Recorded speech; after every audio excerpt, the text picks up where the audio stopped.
Loh, dari tukang nendangin mangga, malah jadi legenda. Apa kabar sesama pecinta film? Semoga semua sehat-sehat ya. Berhubung masih demam Piala Dunia, Ara akan membawa kita kembali ke tahun 1958. Kita akan menyaksikan lahirnya sang legenda dunia sepak bola di tengah kemegahan Piala Dunia pada zamannya. Film yang merupakan biografi mengenai kehidupan masa muda sang legenda ini diperankan oleh Kevin De Paula. Ara yakin pecinta film yang hobi bola pasti kenal sama legenda yang satu ini. Film dibuka dengan keseruan seorang anak bermain bersama teman-temannya di tengah jalanan melewati setiap rintangan. Tapi ia terpaksa berhenti saat mendapat hukuman dari ibunya karena tanpa sengaja menabrak sang adik. Anak itu pun kembali menyemir sepatu dan melupakan bola. Sepertinya kehidupan anak ini tidak mudah ya. Keterbatasan perekonomiannya tidak menghalangi kecintaan sang anak terhadap sepak bola. Dengan segala cara, ia mencari berita tentang pertandingan final Piala Dunia yang tengah berlangsung di negaranya, yaitu Brazil. Sayang, Dewi Fortuna sedang tidak berpihak pada Brazil karena segala daya upaya dan perjuangan para pemain saat itu tidak jua mendapatkan kemenangan. Seluruh rakyat Brazil kecewa, terlebih sang ayah yang menangis. Membuat bocah ini membulatkan tekad untuk membawa Brazil meraih kemenangan di ajang Piala Dunia berikutnya. Kendati demikian, ayah tetap mengingatkan, "Nak, selalu dengarkan nasihat ibumu ya." Wah, rajinnya, anak ini membantu ibunya bekerja dengan giat. Meski akhirnya ia tidak bisa menahan godaan ini ya ketika ibunya pergi. Saat itulah anak dari majikan ibu datang dan membanggakan idola sepak bolanya, serta berhasrat untuk menjadi pemain pro dengan mengikuti turnamen. Tiba-tiba, bocah lelaki ini dengan lantang mengucapkan satu nama, yang membuatnya langsung ditertawai karena ternyata ia salah menyebut nama idolanya. Anak ini pun mengajak teman-temannya untuk mendaftar di turnamen itu. Mereka pun kembali bermain bola dengan gembira karena memang mereka bermain bola untuk bersenang-senang selain mendapatkan kemenangan tentunya. Namun mereka dicemooh karena tidak menggunakan sepatu. Membuat salah satu dari mereka mendapat ide untuk mengambil beberapa karung kacang agar bisa mendapatkan uang untuk membeli sepatu. Mereka pun dikejar-kejar oleh para buruh itu, namun berhasil lolos dan dengan segera menjual kacang-kacang itu. Kembali, anak majikan ibu menghina mereka sehingga terjadilah bentrokan antar kelompok anak-anak ini. Namun sang ayah yang mengetahui kejadian sebenarnya berusaha untuk menasihati bocah itu bahwa ia tidak boleh malu akan dirinya apabila ia mau menjadi pemain pro. Di lapangan, mereka kembali dipermalukan oleh kubu lawan. Anak-anak ini menggunakan tidak sesuai dengan ukuran mereka dan memilih melepas apa yang seharusnya mereka pakai. Final turnamen pun mempertemukan kedua kelompok anak-anak ini. Pertandingan itu bahkan disaksikan oleh scout dari klub besar Brazil, Santos Futebol Club. Gara-gara sepatu yang gak pas, mereka dihajar gol habis-habisan. Disinilah si Kapten Pele nekat membuka sepatu dan langsung mengeluarkan skillnya.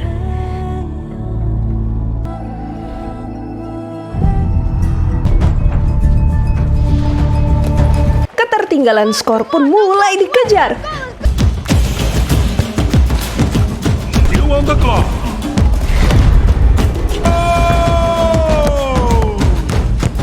Shoeless one.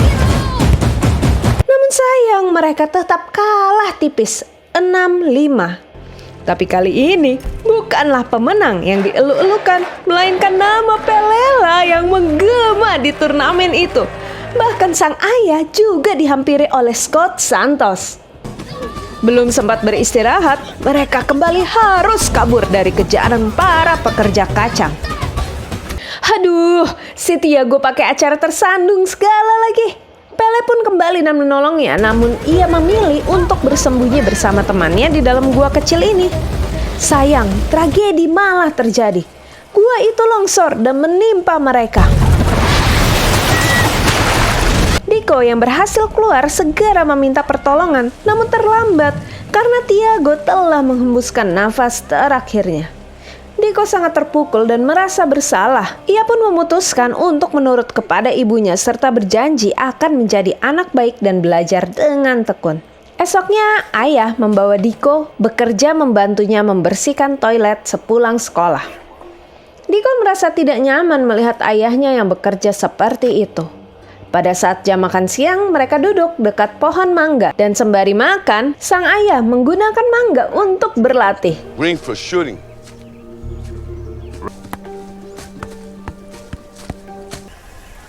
Namun Diko masih tetap tidak mau bergabung karena traumanya akibat kepergian sang teman.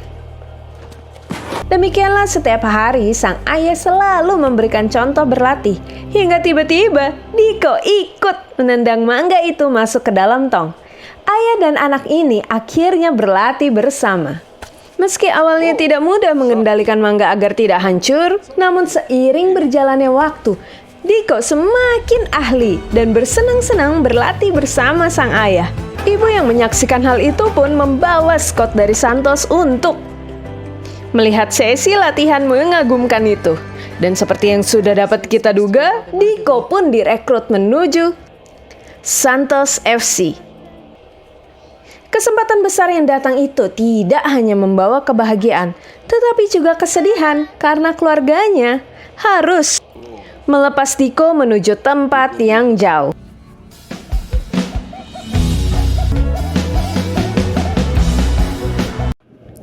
Diko yang berlatih di Santos tidak serta-merta langsung masuk ke tim, melainkan akan menghadapi evaluasi berdasarkan skill serta kemampuannya bermain dalam tim.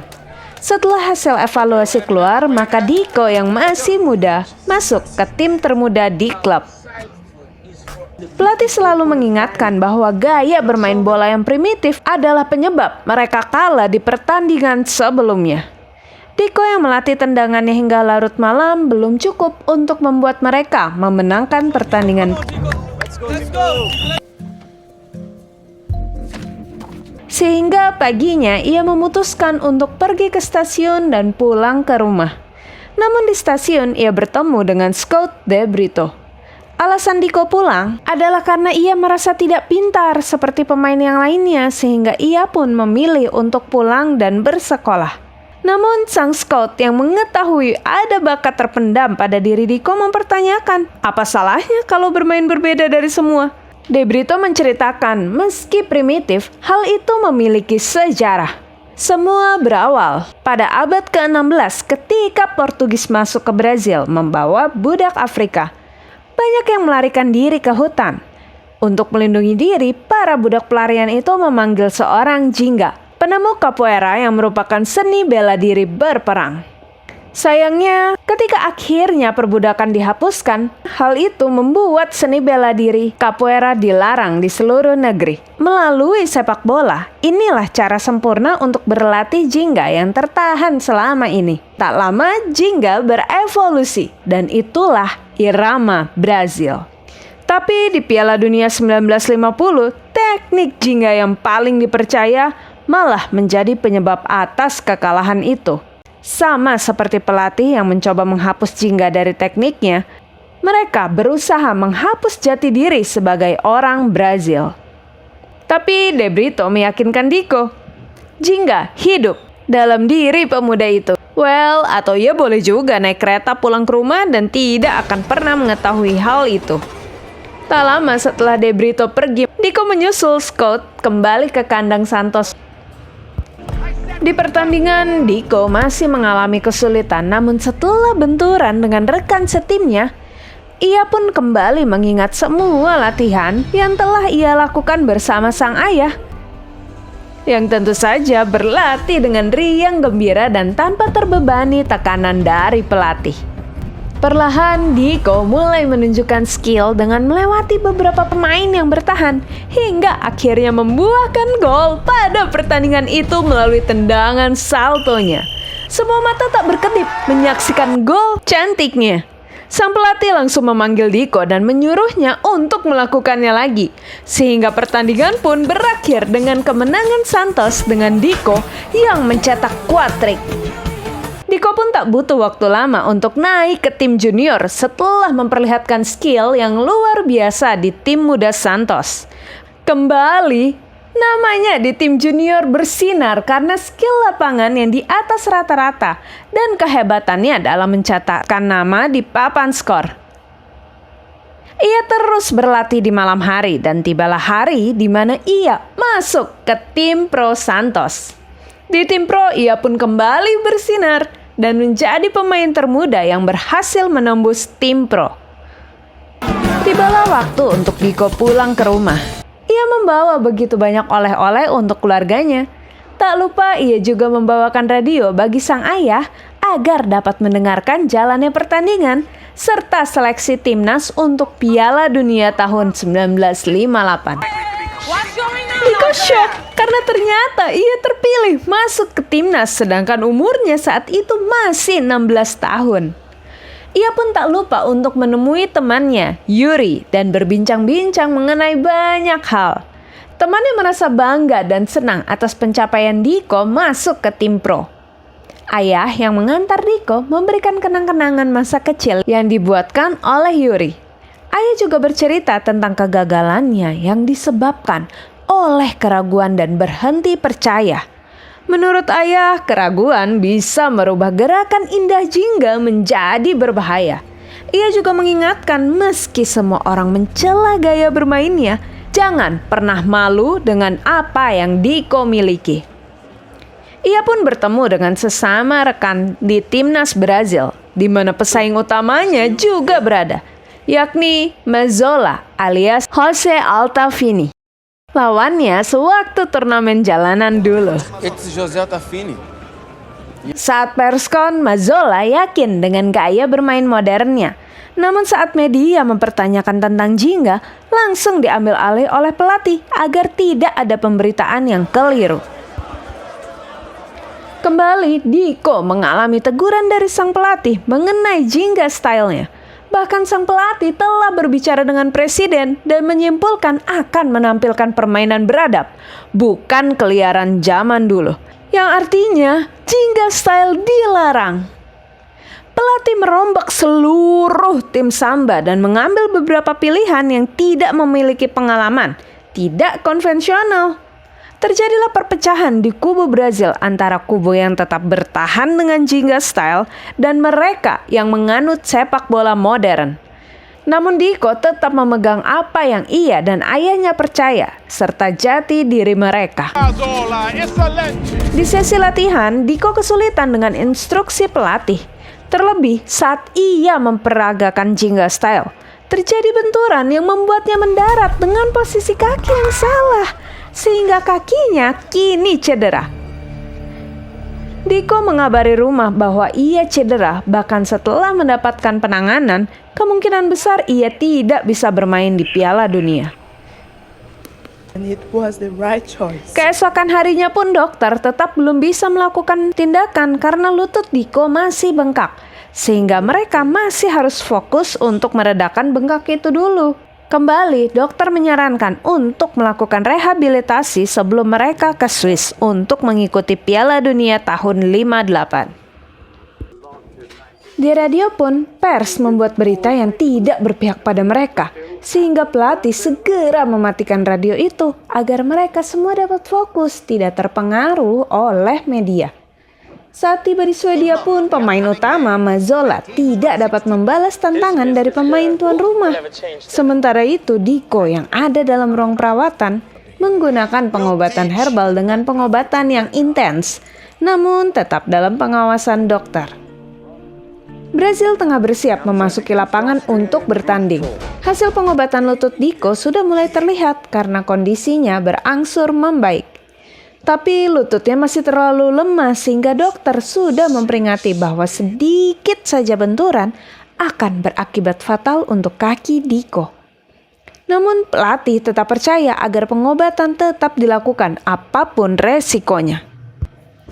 Diko sudah mulai dapat bergabung dengan teman-temannya di lapangan walau masih belum dapat bermain, hanya melihat mereka berlatih.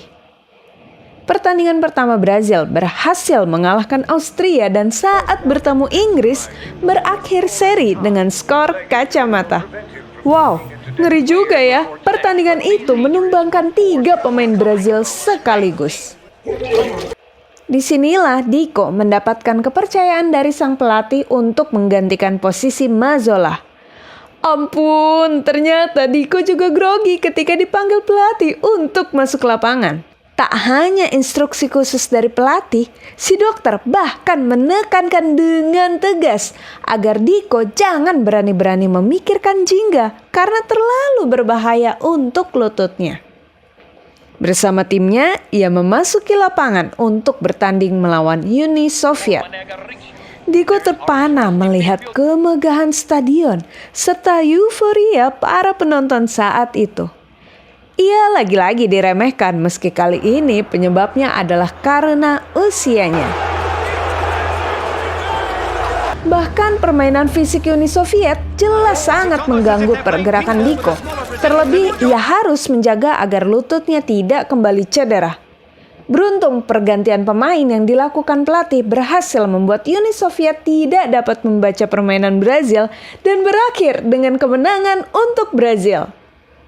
Mereka pun masuk semifinal dan berhadapan dengan Prancis. Di babak pertama, Brazil yang sempat memimpin terbalas. The crowd wanted a whistle on that push from Nascimento. A goal for France.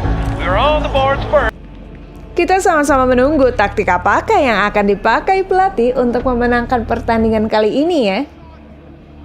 Diko memberanikan diri untuk masuk ke ruang perawatan menemui Jose dan mengaku bahwa ia tidak bisa bermain seperti pria itu.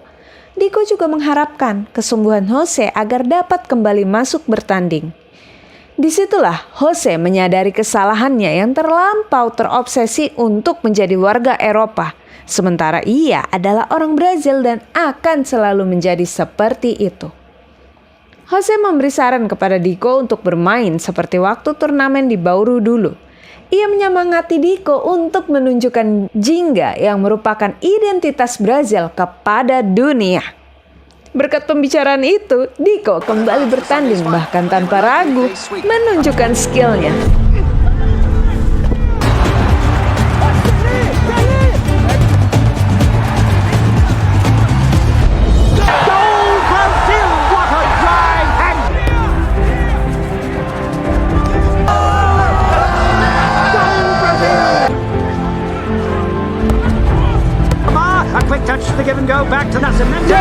Gol! Hat-trick dari Diko berhasil mengantarkan Brazil menuju babak final.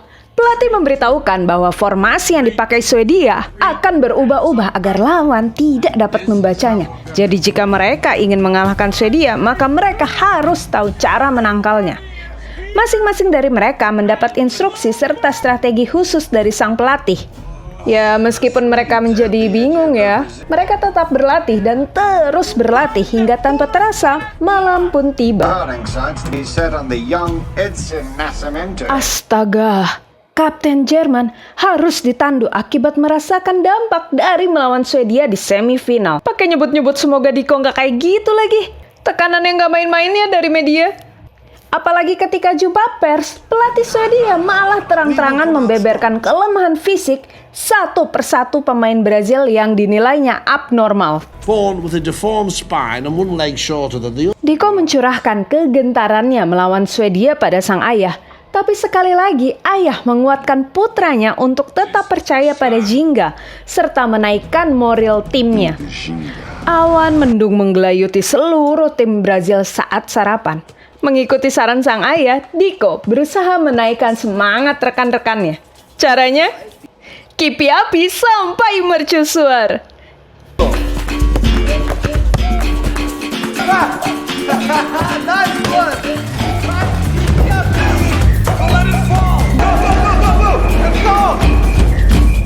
I'm sorry, sir. Wake up!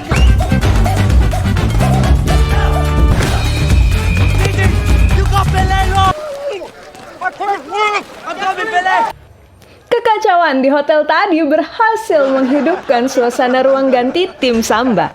Tapi pelatih memastikan kekalahan mereka jika mereka masih bermain seperti yang lalu, dan itu akan menjadi kesalahan sang pelatih.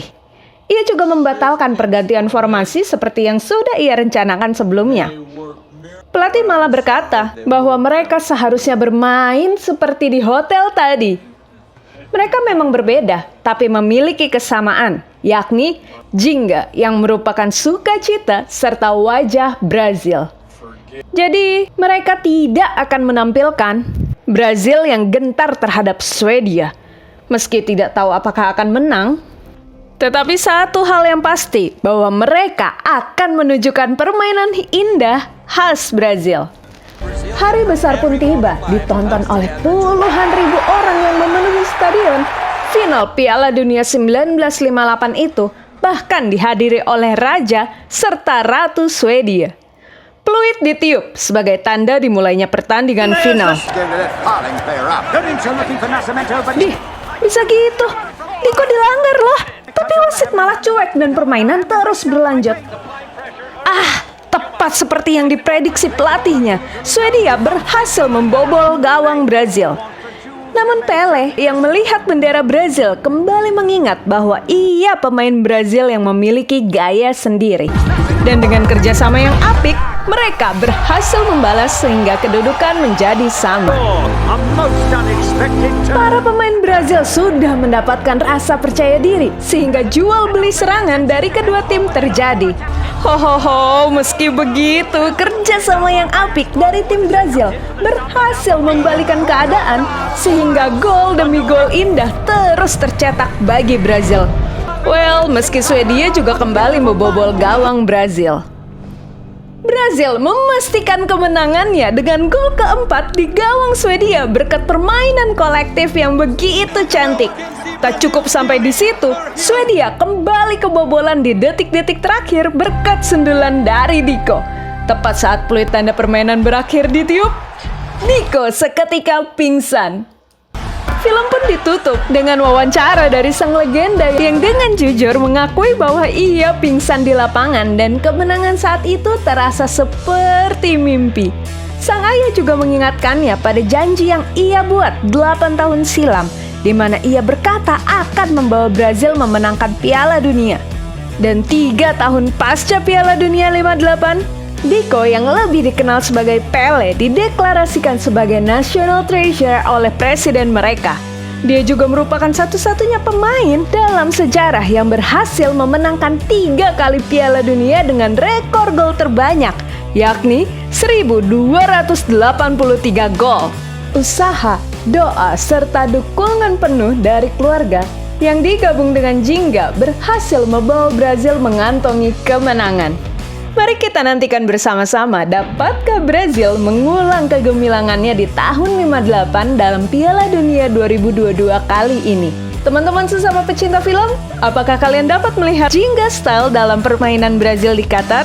Jangan lupa untuk menonton full movie-nya ya di platform kesayangan kalian. Dan terakhir, salam pecinta film.